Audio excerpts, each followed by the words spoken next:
تاج نظر ہے حال میرا سر۔ ایک شخص نے میرے آقا صلی اللہ علیہ وآلہ وسلم کی بارگاہ میں آ کر اپنی تنگ دستی کا اظہار کیا۔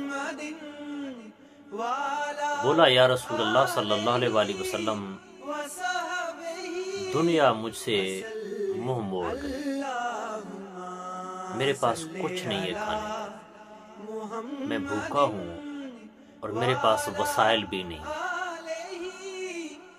آپ مجھے کچھ ارشاد فرمائیں تاکہ میری زندگی آسان ہو جائے اور میں مالی مشکلات سے باہر نکل آؤں۔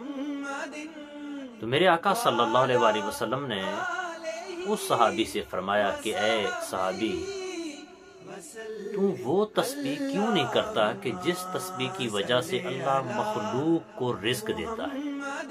اس نے پوچھا یا رسول اللہ صلی اللہ علیہ وآلہ وسلم، وہ کیا ہے کہ جس کی وجہ سے اللہ مخلوق کو رزق دیتا ہے؟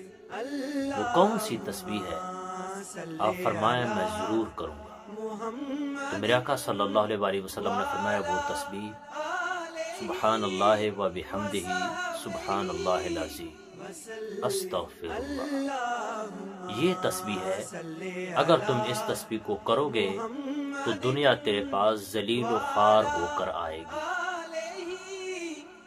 تو جہاں میرے بھائی دوست کسی کو اگر مالی تنگی ہے، پریشانی ہے، تو بلا ناغہ اس تسبیح کو کرے، انشاءاللہ اللہ تعالیٰ اس کے مالی مشکلات کو آسان کر دے۔